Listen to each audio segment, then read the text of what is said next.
Meeting for Tuesday, April 18th, 2023. We will start with the minutes. Oh, you need a roll call. Oh, I did. Sorry. You guys have got me out of order on this, how we're going to do it. Yeah, I am out of order. You're right. We may need a new commissioner soon, Gary. Let's start with the roll call. We'll go from the left. David Foley. Gary Israel. Eric Peterson. Marla Canfield. All right, thank you. Let's start with the minutes from the February meeting, since we did not have one in March. So if anybody has any comments, now's a good time. Otherwise, I'll entertain a motion to approve those minutes. Mr. Chairperson, I, Gary Israel, make a motion that we approve the minutes from February 21st, 2023 as written. Thank you, Gary. Do we have a second? David Foley, second. Thank you. All in favor, say aye. Aye. Any opposed? Motion carries. We will move to agenda item 4.1 and 4.2 committee and staff report, as well as the potential residential development report.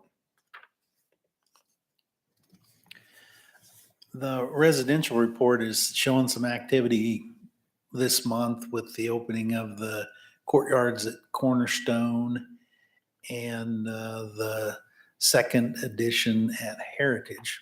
So those numbers have picked up a little bit. The commercial activity has picked up dramatically. I've got to accredit that to the announcement of the freeway projects, because most of those commercial developments will be on or close in to the highway corridor.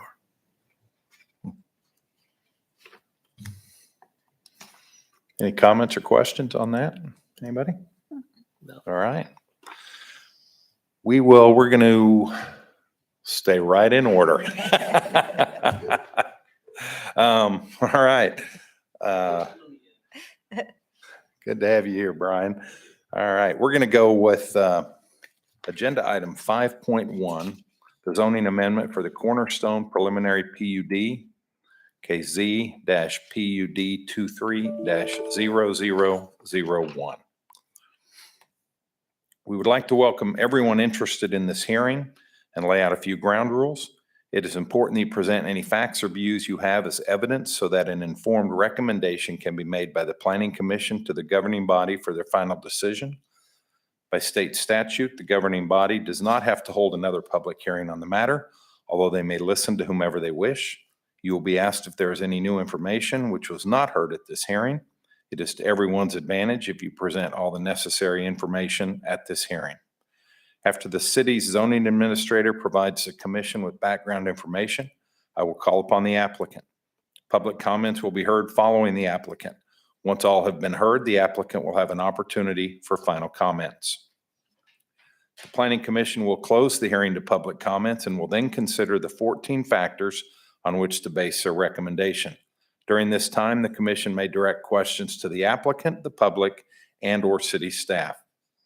You should be aware that the Planning Commission can recommend that the site be platted or replatted if necessary, and that a site plan may be required for approval. You should be aware that any uses permitted outright in a district by the regulations can receive a zoning permit. Furthermore, if the applicant chooses to describe various features of their development plans, the city can only enforce those provisions which are covered in zoning and other city codes. Anyone wishing to speak must be recognized by the chairperson and give their name and address. Please use the podium and speak clearly so that your comments can be recorded for inclusion into our minutes. Before we proceed with the hearing, I'll ask the commission members if any of them intend to disqualify themselves from participating in this case because they or a relative own property in the area of notification or have conflicts of interest. No. Hearing none, we'll go to notification. Official notice for this hearing was published on the City of Andover municipal website on March 25th, 2023, and notices were mailed to the applicant and 51 real property owners of record in the area of notification on March 27th, 2023. The record shows that at least 20 days have elapsed between the publication and mailing dates and the hearing date. Unless there is evidence to the contrary from anyone present, I will declare that proper notification has been given. Although we do not encourage such communications, I will ask the commission if any of them have received any ex parte verbal or written communications prior to this hearing, which they would like to share. No. Hearing none, I will now call on the city's zoning administrator to provide us with a report on this case. This application is to change the base zoning for about a 16-acre parcel north of 21st Street on the west side of Andover Road to allow for a townhouse type of product, a multi-family dwelling that is or could be single ownership, where each individual dwelling is a separate owner, but they are attached structures.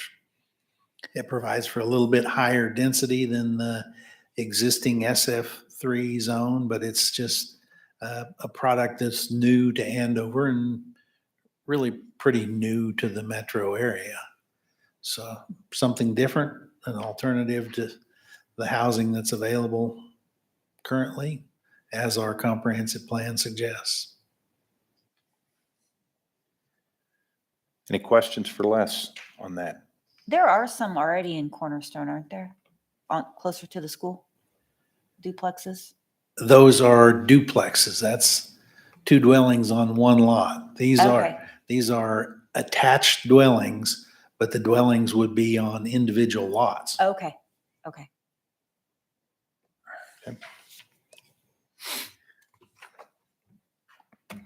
Good evening, Brian. Good evening. My name is Brian Lindeback, MKEC Engineering, 411 North Webb Road, on behalf of the owners and applicants. I can expound on this a little bit.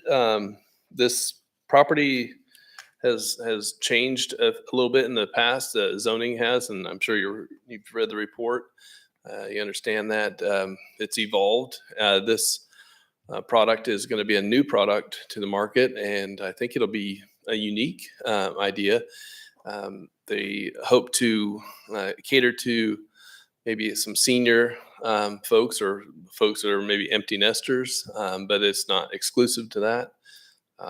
But it'll be a medium, what I would consider a medium density development, under 5 acre dwelling units per acre. So,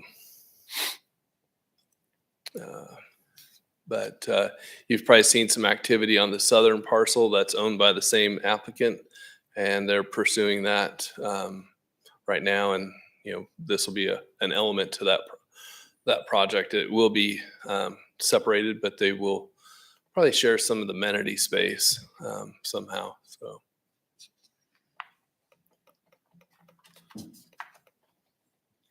I did have a question. I thought I did, but one thing I thought of, and this wasn't my question, but just popped in my head, Brian. I assume the height of the new dwelling won't be any different than a single family dwelling. That's correct. It's a maximum of 35 feet. They are planning to do no basements on this. And so, and I do believe they're all single story as what they're planning to do. So I would consider that kind of a low impact as far as, appearance or, Right. They do also plan to install a berm along Andover Road, and as well have a substantial buffer along, you'll see a plat here soon, along Cornerstone Parkway there as well. I did find my question. I was just curious what this meant. It says to provide for a medium density multifamily residential community with unique associated provisions. You might have been covering that, but I was just curious. Yeah, the unique provisions are relating to setbacks and the way the access to the residences are handled.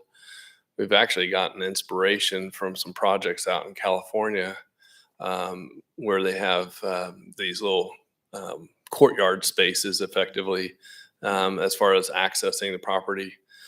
You drive in, go to your garage, and it's not like a whole network of streets. So it's a smaller kind of lower impact as far as it'll feel like you're driving into a driveway. It's still a public street and it's substantial enough to handle fire trucks and so forth. But it'll be a little bit smaller scale and more human scale or pedestrian friendly scale. So, Thanks, I appreciate it. mhm. Any other questions for Brian? I know right now we're just focusing on the zoning, but this will all be platted in the future and we can address issues like green spaces and sidewalks and things along that line. Right. We're just looking at the zoning provisions right now. And Justin and I have had some conversations about things that we'll need to flesh out in the planning process for Okay. Thank you. parking and setbacks and so forth for garages. Thanks, Brian. Thank you.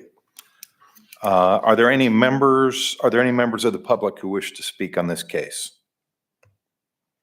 Okay, seeing none. Staff, has any written communications been received? No, sir. Okay, thank you. Hearing no further public comments, I'll hereby close the public portion of the hearing. There will be no further public comments unless the commission wishes to ask questions to clarify information. The Planning Commission will now deliberate the request. There are 14 factors which the commission must consider in order to make findings and ultimately a recommendation.